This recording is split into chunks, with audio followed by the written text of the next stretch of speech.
Hello and welcome back to the Leicester Tigers Women's Fancast. I'm Jacob, and for this episode, I'm delighted to be joined by Bluebell from She's the Champ podcast. Bluebell, hi, how are you? Welcome. Thank you for coming onto the show. Hello, thank you for having me. Very excited to be here. Yeah, feels different being in the hot seat today.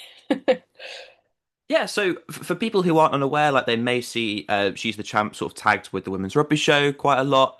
What is the podcast? What's the history behind it? And basically, what is your mission? Right, so yes, I've been thinking about this quite a lot of how to brand us. So, She's the Champ is a women's sports podcast dedicated to the collation and promotion of results and information around Women's Championship One.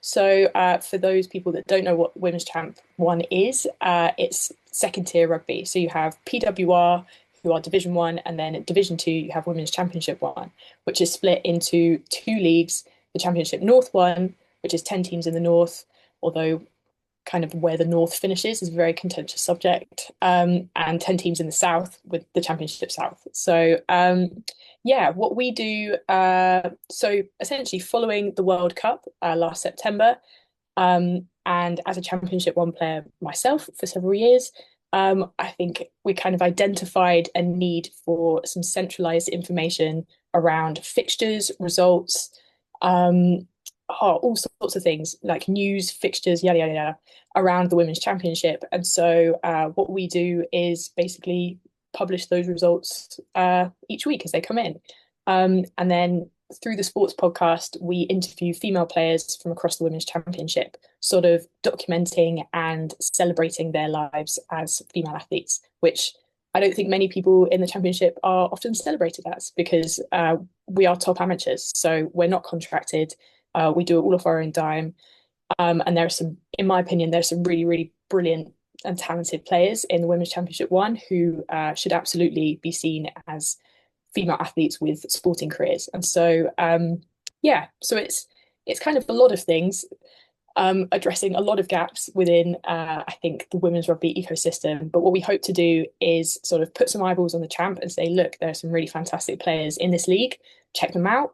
This is where all the up and comers are coming from, potentially, as well as sort of, yeah, centralize that information around the women's champ and promote all women's rugby, and a greater amount of women's rugby after the World Cup. We just, yeah, so that's us basically.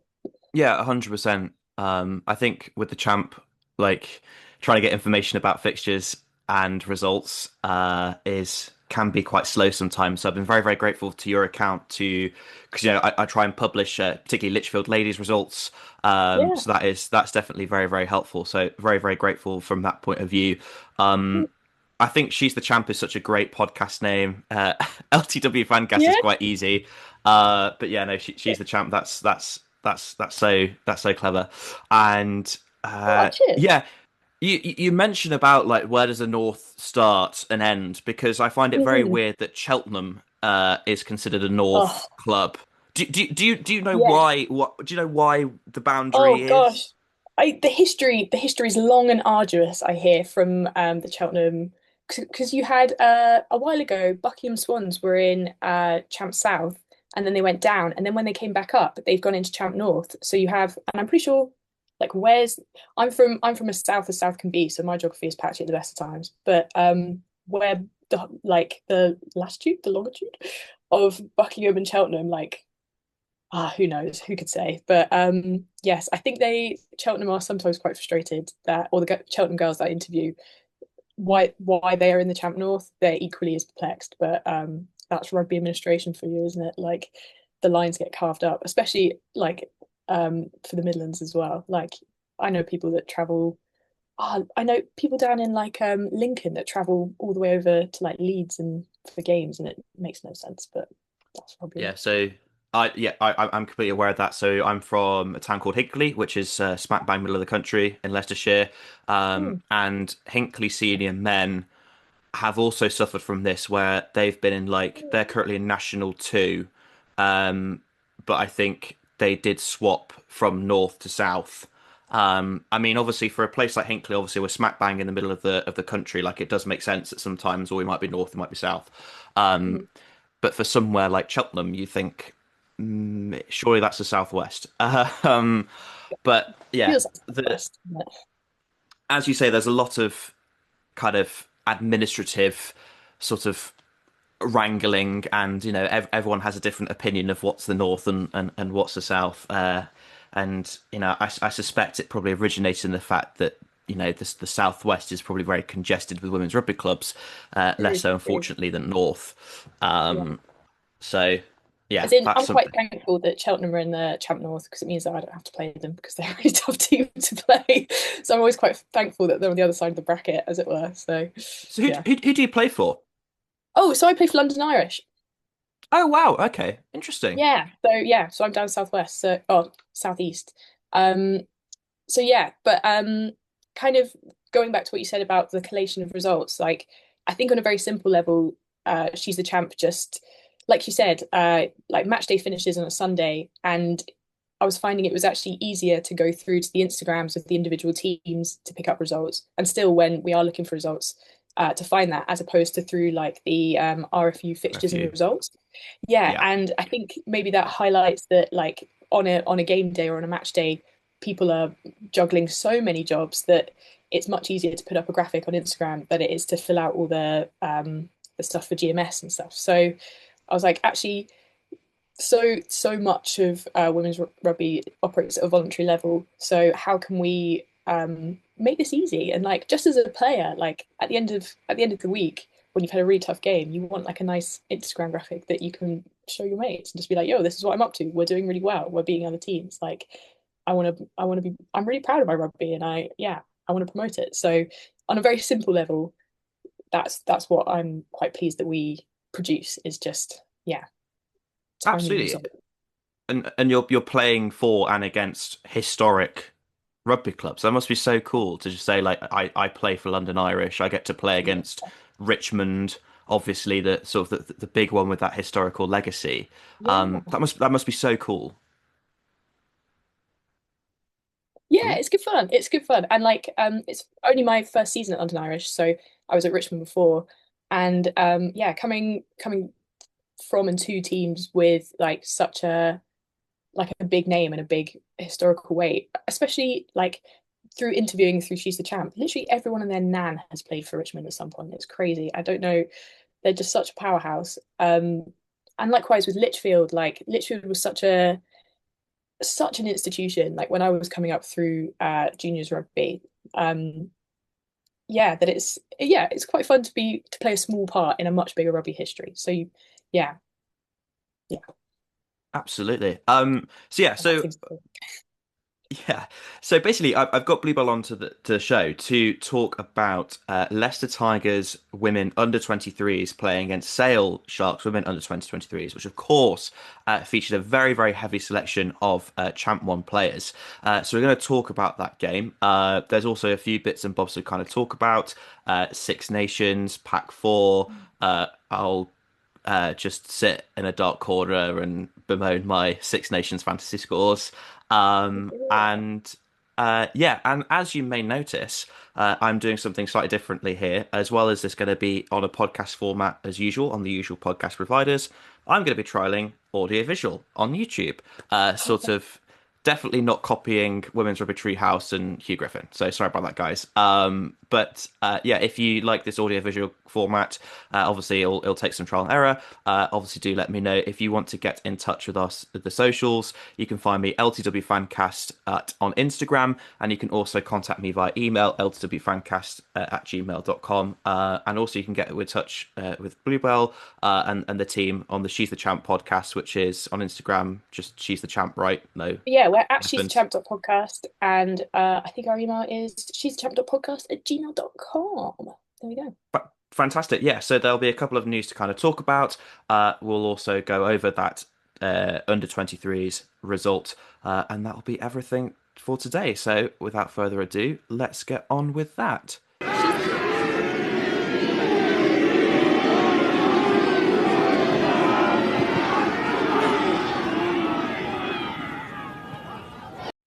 She's So, some news to talk about just quickly. Firstly, on the agenda, I wanted to say congratulations again to Tigers player Hermione Farmer for being selected for the Welsh under-21s team in their match fixture against Italy under-21s this Saturday afternoon. So, obviously, Farmer was part of the initial squad. Which is her first ever representative call-up, which is fantastic. Also, as far as I'm aware, if she does come off the bench to make her debut for Wales under 21s, she'll become the first Leicester Tigers women's player to make their debut at a junior international level after joining the club. Obviously, Ellie Smith was selected for under 20s, but I don't think ever played. But I believe Farmer will become the club's first representative international to junior level. So that is a good success for the Leicester Tigers women's programme. Now, I believe she is an eligible under 23s player. So I think you can have you have like 4 or 5 under 23s players in your under 21s team. So it's all a bit complicated. Catherine Baverstock has also been playing for them for the under 21s, but is obviously part of the main senior Six Nations squad for Wales. So we'll see if she makes her debut there. But congratulations once again to Hermione Farmer. Obviously, for Pack 4, we've had KB, Emily Henrich, and Emerson Allen all playing for the USA. Particularly, Emily Henrich has been starting every game for the USA and has been scoring a couple of tries. That tournament was won by New Zealand, but I think that was a very, very positive tournament for the Americans. And for a complete overview of Tiger's involvement in both Pac 4 and the Women's Six Nations, there'll be an overview episode of that at the end of the Women's Six Nations to talk about the international break. So stay tuned for that. And then just one quick final thing. It is the inaugural Leicestershire's County Cup Women's Final being played at Leicester Lions tonight. We're recording on Friday, the 1st of May. You can hear all about that on the latest episode of BBC Radio Leicester's Women's Rugby Show on BBC Sounds with Zoe McGrady. Best of luck to Obi Wigs Women and Sarby Vikings. So a very, very quick news section, but we'll get on to the women's match review.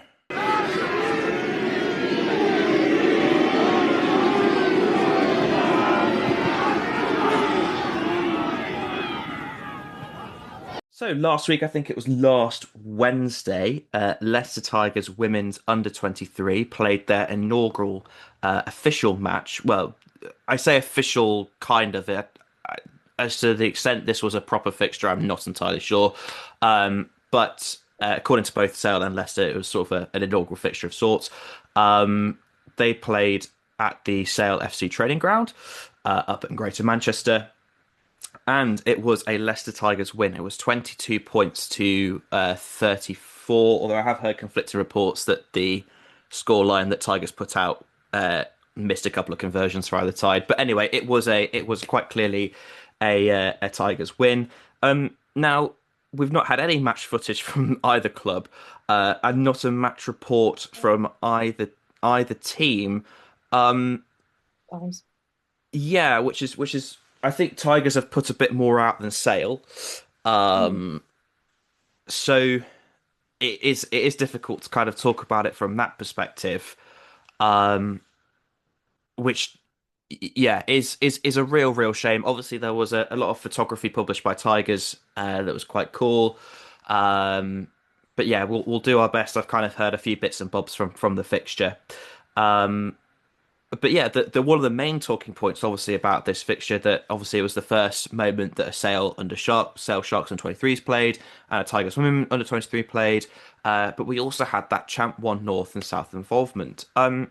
So initially, Bluebell, like you've obviously interviewed a lot of players in the Champ One divisions, and obviously you've played for and against them.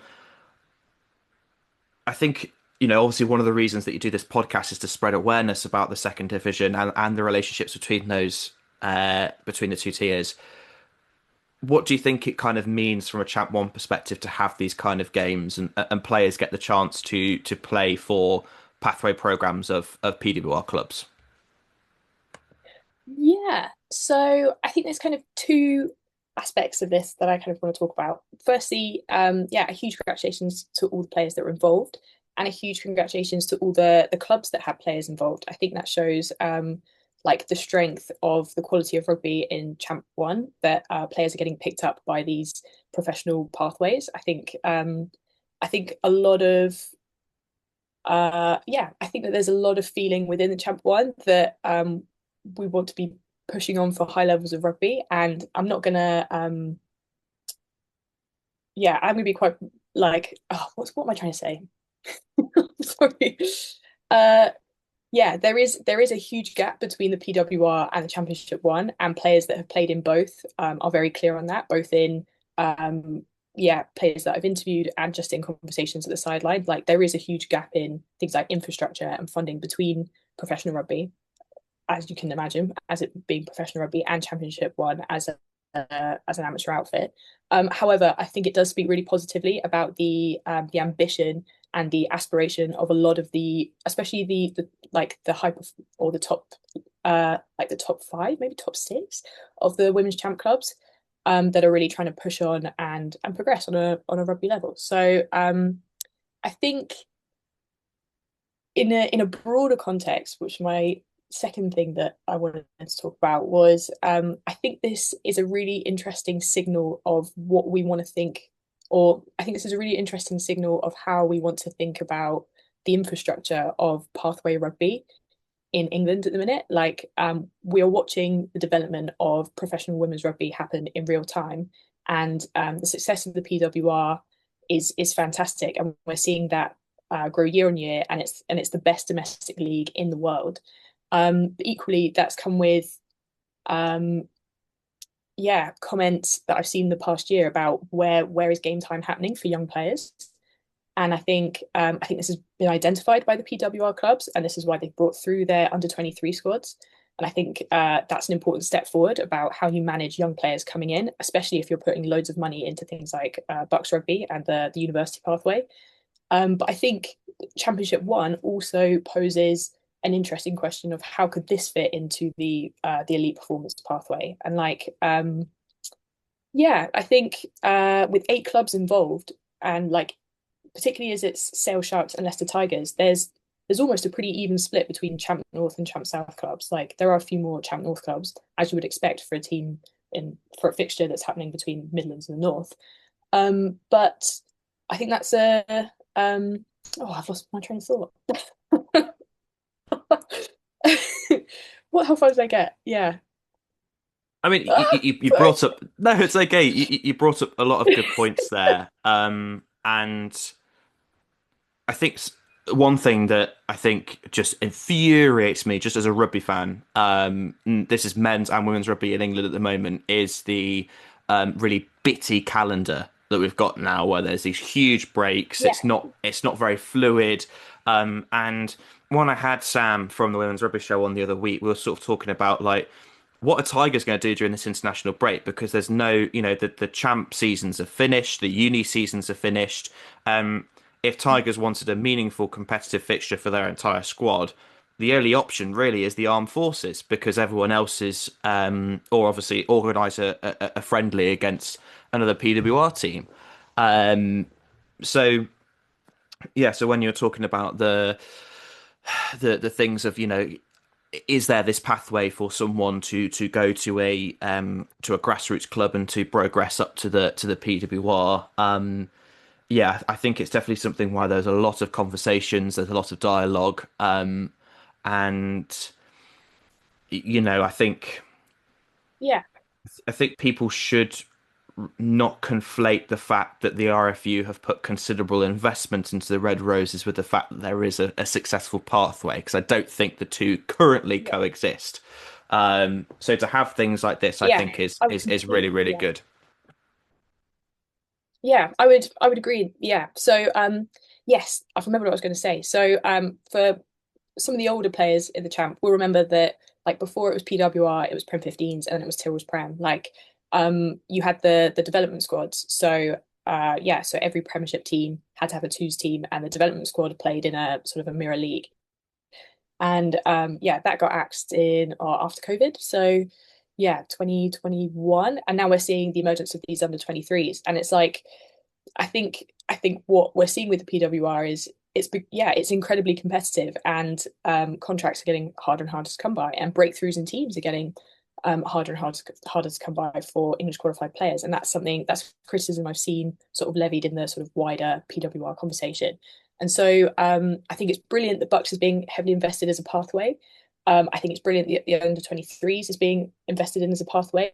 But then the question is, like, what happens when your good players turn 24, like, and graduate uni? Like, what do they do? Like, are we, I think if you want to get really big picture, like, are we inadvertently creating a pathway where we have really talented university level athletes that crash out of the game completely because there's no playing opportunities unless they land a contract when they're 22, like, and make international? Like, how are we building the women's rugby infrastructure?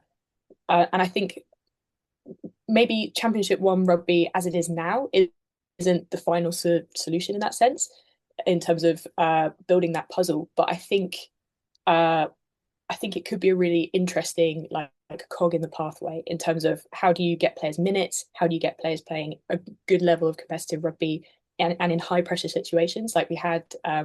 Yeah, we've just had the championship semis, so the top four teams across the north and south. Um, PWR contracted players, like dual registered players, were featured across all four of those teams. And so you think, well, that's a signal that something is going on there. Like, so yeah, and I think my interest is she's a champion as a sports journalist is I'm very interested in, like, posing the question of, as we professionalize and as we develop this rugby infrastructure, like, should it lie in a mirror image of what professional men's rugby looks like? Is that going to serve our female athletes the best necessarily? Or how do we create an ecosystem and an infrastructure that will keep us winning World Cups? Because we're not going to win the next World Cup in the same way that we won this one. So how do we stay ahead of the other international nations? How do we keep building progress? And I think that Championship Rugby offers a good sort of stepping stone or a good ladder in building that infrastructure for senior players playing good rugby at a non-professional level. Very quickly, yes, I also agree on the scheduling and, like, how we're seeing the development of that pathway play out, because yeah, that same week that you've had this Leicester Tigers Sale Sharks under 23s fixture, that weekend you also had the championship semi-finals. So for the players that were involved from Cheltenham and Sale, and no Richmond players involved, and no OA6 players involved. However, but from those two teams, Yeah. like, that's an added headache for team managers and for all the, like, administrative back office admin of players getting approved to go elsewhere. Like, for example, I know Cheltenham fielded two teams on that day, plus you're having to manage players that have gone up to play for Sale during the week. Like, that's a surely people need to be talking there about how either best to manage players, but also, like, does it all have to happen in the same week? Like, so that's what I would say about calendars. Yeah, and also, we're talking about amateur players. This isn't like this is you're having to organise this around other work, other jobs, stuff outside of rugby. So it's not just a case of Sale ringing you up and going, "Are you free this Wednesday?" Going, "Well, yeah, but I also need to be playing in the Champ One semi-final this weekend." So that there are obviously issues to kind Yeah. of contend with there, and clearly that was done reasonably well to a degree because these players were able to be involved in this game and uh, and still play for Richmond on the weekend. So, but yeah, that is a really really good point. And something else that you're talking about as well is the whole thing about investing into these university pathways, which I think is an excellent idea. I think university rugby in both men's and women's rugby Oh yeah, is yeah. something that needs lots of investment and can be that other sort of pathway.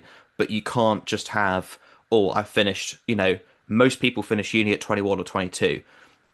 So you need to have something to go into, and I think having these under 23 programs bridges that gap between the PWR and the Champ, which is something that on this podcast we've discussed loads. I know obviously when me and Jess were on in the first season, because obviously Tigers came from Champ One North.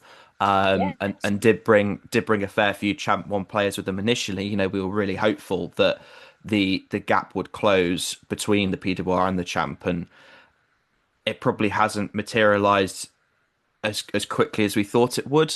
And a lot of that was kind of to do with, Tigers struggling. Um, but I think it's kind of stabilized a little bit, and I think yeah, having these under 23 fixtures is a really nice way of actually bridging that gap. So it's nice to see that both Tigers and Sale as well have gone a bit ahead of the curve by having these under 23 programs. I know Saracens have their academy set up, but yeah, I Yeah. do think the clubs have gone ahead of the curve on this one. So I'm really, really, really, really pleased that this Yeah. fixture was able to go ahead. Yeah. Agree. Like 100% agree. Like it's really cool to I think PWR clubs have identified like you need a massive player base for not just as injury cover, but just like turnover of players. And I think this is what maybe what the southern teams in PWR have sort of fallen on quite naturally, but just through strength of like rugby in the southwest or strength of rugby around London. So it's really it's really cool to see them thinking ambitiously, about not just how do we win games this year, but like in the next 2, 3, 4 years, that succession planning. So yeah, really cool to see. And obviously, you mentioned Sale, is in Sale FC rather than Sale Yeah. Sharks. There were a lot of It is, Sale yes. FC. There are a lot of Sale FC players involved in that fixture, who I think did they did they win Champ One North, or was it West Park Leeds? I can't remember when I last checked. Champ One North. No, Cheltenham won Champ One North. They took it in the Cheltenham won. last game of the season. Yeah, they won it on Yeah, points difference. It was crazy. But Sale have like led Champ One like the majority of the season. It's been nuts actually. Yeah. They've had a fantastic season. yeah. So that, I mean, that was really good. It was so good to see actually from Champ One North this season things be a little bit different. 'Cause I think we were quite used to Cheltenham just walking away with it, and then for actually Sale and also West Park Leeds to kind of have a real conversation in that factor. It was really, really interesting to kind of follow, admittedly from afar, but Mm. yeah. So yeah, so it was really good to see kind of. So we had obviously Sale and Cheltenham Tigers. We had Lichfield players, obviously, for Tigers as part of that pathway. I'll go through that in a minute. But we had other clubs as well, didn't we? It was quite a healthy sprinkling of Champ One North and South players, Yeah, as far as we can determine. very much so. So, okay, I have some names and some clubs here. So, from the obviously lots of players from West Park Leeds, lots of players from Lichfield, lots of players from Sale 1861, and yeah, those are like the three main feeders. But we had Francis Fox from North Bristol. We've had actually shout out to London Irish, shout out to Sarah Coombs, woo woo, from London Irish. She was up at Sale. I won't lie, we were all like, how's she done that then? Because like Manchester and London, but she got called up to the England under 21s camp earlier this year. So yeah, really cool to see her break into like some PWR pathway stuff. That's very cool to see. We've had Heather Barry at Bury St Edmunds for Leicester Tigers, and also Shante Williams at Henley Hawks for Leicester Tigers as well. And I think that's oh yeah, and Cheltenham Tigers, I believe they had players on both under 23s programs. So Fair enough. how do we get this? Yeah, literally. So you think like how that's just crazy, isn't it? Like um yeah, playing your teammate in the week and then playing with them at the weekend. You think that's nuts, like crazy. But yeah, those are some those are some names that I have down from the smaller representing clubs. But yeah. Yeah, so to kind of talk about Lichfield, um, of the players that are playing for Lichfield this season, because obviously there are quite a few players in that team that have played for Lichfield, but of the players that are currently there, you've got Abby Bowes, who has played for Tigers Women. She made a solitary appearance for Tigers last season in the PWR, but she's been with Lichfield since then, so she was in that team in the second row, also part of Scarborough. And then we had Phoenix Robinson. That's a fantastic name. Katie Denning, Great. Grace Patterson, who is a German international. I think that's quite cool. Yes, I know And Grace. yeah, and Lily O'Brien, all from Lichfield Ladies. We also had six players from the University of Nottingham, and that was Charlotte Searle, Louisa Maynard, who was captaining the side, Brooke Saunders, Casey Jennings, Jazz Murray, and Lizzie Davey as well. So a really healthy sprinkling from the University of Nottingham. Yeah, so that was really interesting to see. Obviously, Louisa Maynard uh, was playing at number 8. I think she's been playing at loosehead prop quite a lot for Nottingham, so I was quite interested in that. Um, so yeah, and then we also had 3 senior players. So we had Zoe Evans, and I thought this was a really nice touch because obviously Zoe is a Tigers original. She played for Leicester Lichfield, having like played the game for like 5 minutes when the Leicester team was originally set up, and obviously she does go back and forth between Lichfield quite a lot. So she was playing for the under 23s. Obviously, had Summer Reeves and Phoebe Andrews on the bench as well, who apparently had a really good impact on the game off the bench, according to people that were there. So that was really, really cool. Obviously, we've spoken about Lichfield, and we could probably go on a tangent of what happened to not just Lichfield but also Richmond as well, in Yes. terms of PWR stuff.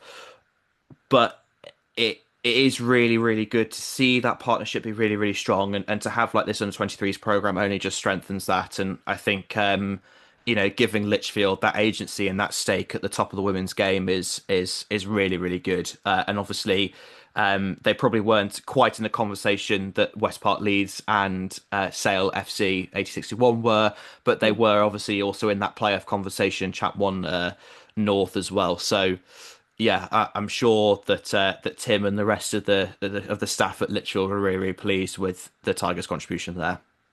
Yeah, 100%. Like, I know for Champ One, I think Lichfield came fifth this year, which was unusual. They've had an unusual season because they They made have, yeah. playoffs last year. Yeah, so I suppose, yeah, really great to see players sort of getting into the Leicester Tigers pathway.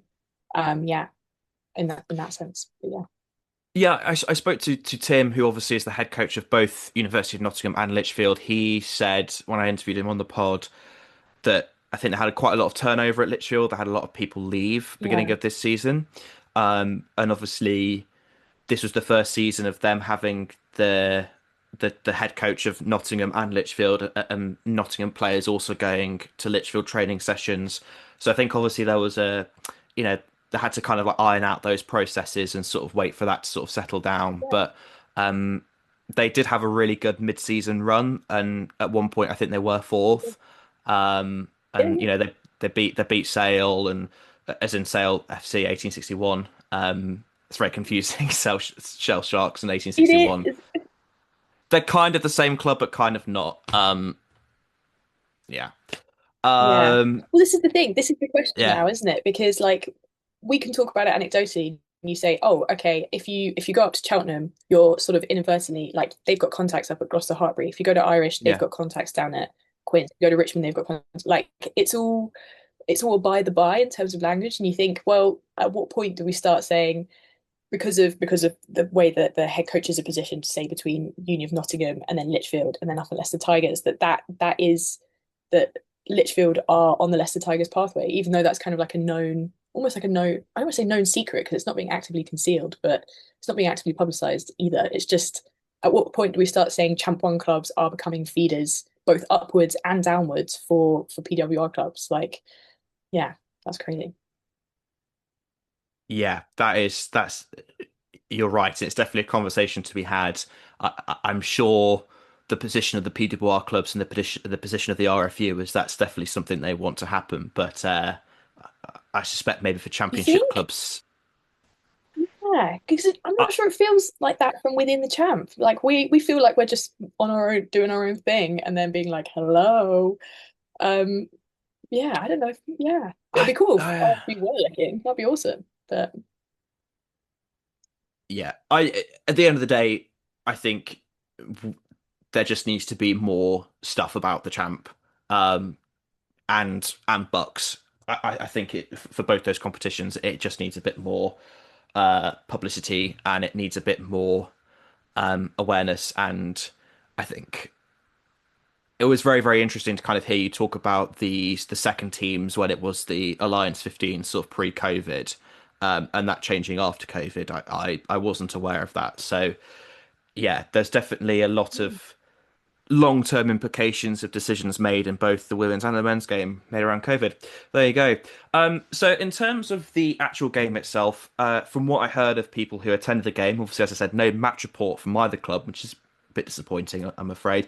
Um, the try scorers for Tigers was Zoe Evans with a double. Louisa Maynard, who I spoke about earlier, she also had a double from number 8. And then I think Phoenix Robinson and Brooke Saunders were the other two try scorers for Tigers. I apologise if that's incorrect. This is just information that I was able to glean from people there at the game. And then Casey Jennings at fullback, who has been playing a lot at fly half for Lichfield this season. She's also of the University of Nottingham pathway. She was got a couple of conversions as well. So that's what happened from a Tigers perspective. In terms of sales scorers, because Sale actually never named a match day squad, they just said, "Oh, here are the people that are going to appear in this game." I've I've I've no idea. So yeah, I One try think each, let's say. yeah. No. Um, so I think obviously there is a danger of overblowing this, I think, from a Tigers perspective, because the Tigers senior women have not won in the PWR this season. They haven't won in the PWR at all for nearly 14 months now. So I think there is kind of a danger of being like, oh my God, they won the game. Like this is fantastic. And I was sort of thinking about this. I don't really quite know how much you can actually take from there was a win. From as far as I'm aware, I mean, you can correct me if wrong, Bluebell. I would say on paper the sides were quite even because of that champ spread of players. I don't know if you would agree with that. Yeah, well, I suppose, like you said, it's hard to without the Sale Sharks team sheet. It's hard to be like, oh, who's matched up against who, or like, oh, that's going to be a strong scrum, or yeah, it's hard to say. But yeah, I think with any under 20, I think under 23s. Well, so slight tangent. I had a very good conversation with Poppy Leach down, who runs sort of X University, and they field both Bucks and Champ One sides. And she said, what's a really interesting development is through their Bucks rugby and through their Champ rugby, it's almost two different styles. And I would, so Bucks is really emphasizing speed of ball, less emphasis on set piece, whereas Championship is like much bigger collisions, but also maybe a more slower rate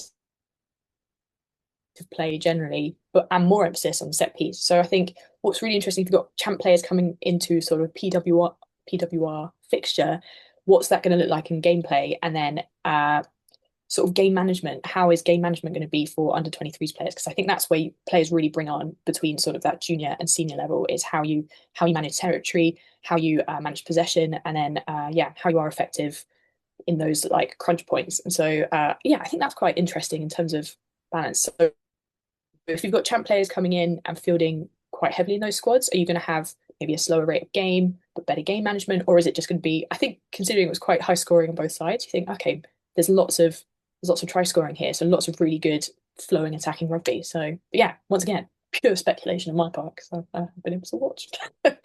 Yeah, I mean, that's a very, very interesting point. I think part of that comes to, not all, but a lot of university setups in Bucks will be playing on like plastic pitches and will have semi-pro, if not professional facilities. And go to Champ One, some of these are community clubs, and the facilities are good, but they're not probably on the level that you have at Hartbury College, for instance. Yeah, yeah, 100%. So I think that kind of obviously just feed into to the style of play. From what I was told from the game, I think Tigers were always on top in the scrum. I think the line out was a bit messy for both teams. Understandable if you know they've not had. Obviously, this is the first game both teams are Yeah, playing, and they've not been unfamiliar patterns and stuff. But yeah, I was told that Tigers were kind of on top throughout the game in the set piece. But hold my hands up and say, like, if an angry South fan goes, that's completely wrong. Well, this is just just yeah. Show this is us the the information. try-lights. Give us the try-lights. Yeah, give us please. I asked, and apparently there was no match footage. But whether Sale have the Mm, footage, I don't know. I don't know. But yeah. that's what Tigers have said. But I am surprised because Sale Sharks women have gone for a very like content heavy approach to their social media this season. That there has been absolutely nothing on this game, and that most of it has actually come from Tigers, which I have found really surprising. Um, Yeah. so that's what I was kind of thinking about. Is there kind of like a danger of overblowing this? How serious a fixture was this kind of in quotation marks? I'm not sure. But yeah, I think you raised some very interesting points about the difference between Bucks and Champ One, in terms of like attacking styles and what have you. So, um, yeah, I think it is difficult because you could, if the club did publish try lights, you could go, what a fantastic try that is. Why isn't that player playing for Sale or why isn't that player playing for Tigers? And really, like it can be difficult to fully glean the potential players from this fixture because, obviously it's going to be not quite PDWR level, the standard of play. Can players do things at PDWR level when the speed of ball is much quicker, when you're getting absolutely smashed in a ruck by Marley Packer or Zoe Stratford. Can you do these things that you can do at champ level when you don't have that sort of those Yeah. kind of you have to go through those kind of events in a game. But that's kind of the thing with any sort of like player development fixture in men's or women's rugby. I think you've got to be very, very careful when you think, oh, that player scored an amazing try. Surely they're going to be the best thing since sliced bread, and you never see them again. Um, so yeah, Mm. but I think to kind of like wrap up my rambling here, um, I think as long as this is the start of semi-regular, if not very regular fixtures for the Tigers under 23s, and that is successful in delivering Tigers players of PWR standard, um, then it doesn't really matter what the result is. Like I think it's fantastic that they won. Um, I think in the nearly 4 years I've done this no, in this is the third season of this podcast. I think I've only ever talked about sort of 4 to 5 wins in that time. It might have been Yeah. it might be 5 or 6, but that's sort of the plight of Leicester Tigers women. Yeah. Um, so it is always really really pleasing to talk about a win, but I think as long as we're delivering Tigers players of PD Wash standard, it's not really doesn't matter kind of the Yeah. result. But yeah, I'm just pleased with both clubs and pleased for the champ that these players got that opportunity to wear Sale Sharks jerseys and to wear Leicester Tigers women's jerseys as well. Yeah, 100%. 100%. Yeah, like, yeah, good day for the champ, good outing for what it represents and stuff. And I think we only put the graphic up. So we did a graphic on our socials that just said like I think you saw it like eight teams from champ featuring in this fixture. And yeah, we got a really good response on it. So I think there's definitely a feeling from champ players within the champ that's like, yeah, like we are playing good rugby, like yeah, witness me. But yeah, so really cool that they're getting those opportunities and like making a name for themselves. Yeah. Hopefully we see them in an England shirt one day. Who knows? In a PWR shirt. Yeah, that'd be good. That'd be good. Well, yeah, because you can't. The women's game has now got to a point where you know it needs to have things like this to stay in place for England to stay at the top of the level. They can't. You can't get complacent, and you can't just go like, oh, yeah, like we'll always have these players turn out for these clubs if you don't have the players coming through because we want the sport to be in a place where people are picking up the ball at the age of 5 and 6 and not just at uni. It's kind of I think so much of women's rugby is like, oh, I was a heptathlete, then I came to rugby. Like, oh, I was a netball player and I came to rugby. Oh, I was a hockey player and I came to rugby. Like, I think to have like more of that organic development will only sort of embold that Red Roses program and keep winning forever. We'll never stop Yeah. winning. Oh. Well, yeah, like if you look at if you look at the international sort of landscape, like what England are seventh choice lock, they're 17 injuries in, and we're still miles ahead. And I think the other unions are scrambling to have that sort of player depth. And you think, well, yeah, like it's because we have got such great player depth. So how do we keep that up? Yeah, how do we keep girls in the Hmm. game and playing and enjoying rugby and yeah, playing rugby and having fun at whatever level they want to play at. Yeah. But it's interesting as well because like France like smash England at under 20s and under 18s, and they haven't been able Mm. to kind of translate that pathway success yet. Um, so I think if that eventually does happen, it's going to be interesting what happens. And I think it'd be really interesting what happens when England play France at the end of the Six Nations. So Fantastic. It's such a shame that it's in France. Like, is it? Yeah, it is, isn't it?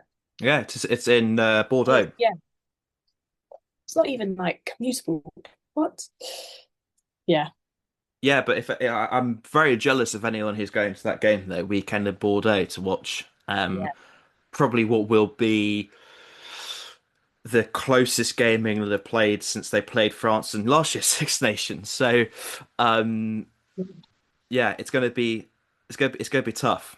I think I'm hoping we're talking about the Red Roses here rather than the Tigers '23 game. But Sorry, yes, back to Tigers, back to Tigers. no, but I do want to wrap up and say like it is. I mean, I know like I'm not the first person to say this, and I know a lot of media chatter is on this, but I when I watch rugby union, I'm watching for a game of contest and competition, and I don't watch rugby to see Jess Breach score three easy tries. Oh, I do. No. Yeah, I mean, Watched that all my abs life, mate. yeah, I mean, fair I enough, watched but him like, score six to a debut at like Twickenham. Yeah, the stoop. It was yeah, sick.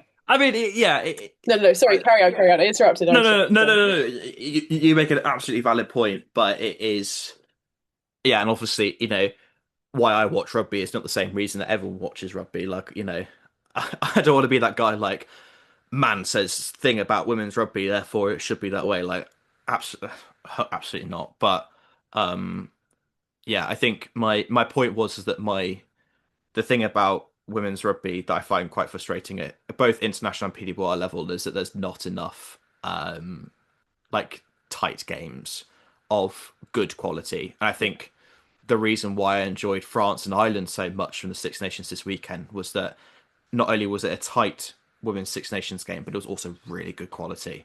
Yeah, I think the Six Nations needs a lot more of that. But yeah, we're talking about we'll talk about Tigers under 23 teams. Um, but yeah, I think if players ever got England or other nations caps about that, obviously we talked about Patterson who's played for Germany. That's cool. yeah. Um, I think But then that's that fantastic. poses the scheduling question because I think she came out of the championship season, went over to Germany, played a series of maybe three or four, I think maybe two, maybe three. I want to say three. My gut says three. Three games for Germany, and then she's come back in and played Leicester under 23s. Like that's an enormous amount of stress on the body. And you think if you're managing play, like I think players at that level are kind of sort of almost just they manage it themselves. And I'm hearing this a lot anecdotally that those that play internationally, but maybe not for like a tier one rugby nation, that's an enormous burden to take upon oneself. So who's monitoring that and who's managing that? But from an individual success point of view, like Grace had a I played against her and with her when she was down at Sutton and Epsom. She was a force. She was a force then. So I'm so pleased that she's moved up north and is a force up north now as well. So yeah, really cool. No, fantastic. I just wanted to quickly wrap up by saying that Tigers are actually advertising for a under 23 women's lead coach, they're calling it. So obviously I think that is a result of this statement that they did the other week that they're going to be investing more money into the women's program. So they're going to put, I think they're going to put more coaching resources into not just the senior team, but also the under 23s program as well, which I think is a really good signal that Tigers at least intend to be having regular fixtures. So, yeah, fantastic that this result happened. Really, really pleased for all the players involved, both clubs. I believe there will be another one. I'm sure Sale said that there was two. Yeah. I'm I'm not sure. That hasn't happened this week yet. But obviously we'll keep an eye on as if there's another fixture between the two PWR clubs at a development level. And then yeah, obviously hopefully probably be more next season. But yeah, very very exciting. Very cool.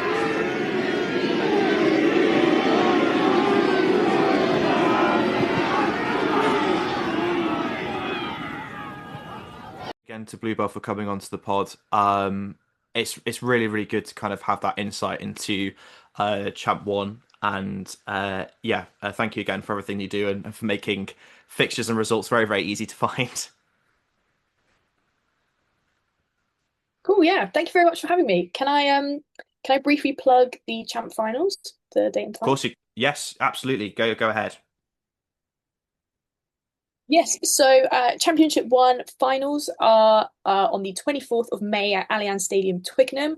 We're hopefully going to be down doing some stuff in collaboration with the RFU.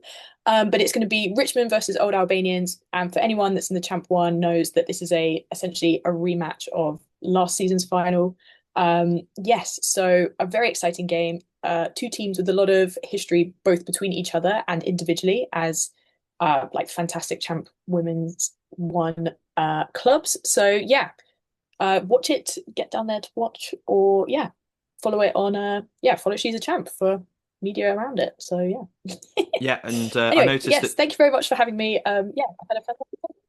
Yeah, no problem at all. I was just going to say, I did notice that two former Tigers players think of starting for Lichfield, and that's Emma Mundy at fly half and Amanda Schwartz, I think at outside centre. Yeah, So yeah, I always absolutely. really Yeah. I always really rated well, Emma Mundy played like two games for Tigers last season before the start of the PWR. I thought she was absolutely fantastic, like such an insane goal kick, and I was like, Tigers surely have to keep her. And then I let her go to Richmond. I was like, oh man. And Amanda Schwartz as well.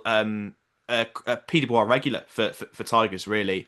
Very, very. I know she's been playing a lot at outside centre for Richmond, but featured a lot for Tigers at fullback. Obviously, Swedish international, talking about the sort of tier two uh, internationals and the champ. So yeah, best of luck to those two players because they were. I really did enjoy watching them for Tigers. So yeah, hopefully that should be a fantastic final at Allianz Stadium, Twickenham, as we're supposed to Yeah. call it Doesn't these get any days. easier calling it Allianz, does it? You just want to call it Twickers, don't you? Yeah, we'll call it the home of English rugby in Twickers to get Absolutely. around, get Twickers. it, get it to get around the sponsorship. Yeah, so again, thank you everyone to listening again for this pod. Obviously, keep up for content on the socials. There'll be obviously more Women's Six Nations stuff. Talking about Women's Six Nations fantasy, I had a poor start because I forgot to change my selection. Um, but I had a decent round three. But I'm still very low on the leagues. But how's your fantasy gone? I did really well the first couple of weeks and then I forgot the third week. So I've sort of I've plateaued a bit, but mm, I'm doing better than my dad. My dad just picks all the French players, so I'm pleased with that. Yeah, I oh in round two, it was so frustrating. In round two, I put Fran McGee to be the super sub, and she came on the pitch against England, but like didn't touch the ball, so I just got no points, despite the fact she still came on the field. And then everyone had like Sarah Byrne as their super sub, and I was like, oh, like Easy. To be fair, I always that's put one of the Maloney McDonald's. Yeah, that's my super sub. 'Cause she's always going to get on and she's always going to score it more. So yeah. To be fair, like if you put the England tight head prop, whether it be Sarah Byrne or Maud Muir, I think you're yeah. pretty much guaranteed points if they come on as a super sub. So, um, Who's your captain? my captain, I think, is Ellie Kildan for the Same. first. For well, no, actually, hang on, whoa. So my captain for round one was Emma Orr, who then got injured. Yeah, Um, she did. That's tough. my captain for round two was Magic Meg, former Tigers, obviously. Ooh, fair. Yeah. And then yeah, for some reason I decided to not captain Meg Jones for round three and captain Ellie Kildon instead. Um, yeah. Um, and then we'll see what I do next week. So stay tuned. Um, but yeah, in terms of podcast content, I'm currently in dialogue with the club about getting an exclusive interview with one of the Tigers women's coaches, so that should be happening soon. And obviously, like I said, there'll be a overview of the international break pod, which will be happening right after that England-France game. So I'm sure there'll be a talking point or two from that game. But yeah, I hope you enjoyed this episode. Did you like the audiovisual format? Let me know. I'll kind of have a play around with it. But yeah, thank you once again to Bluebell. Obviously, best of luck covering the final of the champ uh, in Twickenham, not at Twickenham. Yeah. And Yeah. yeah, keep up the good work, and hopefully we'll catch up soon. Cool. Brilliant. Thank you for having me. No problem at all. Okay, see you soon. Again.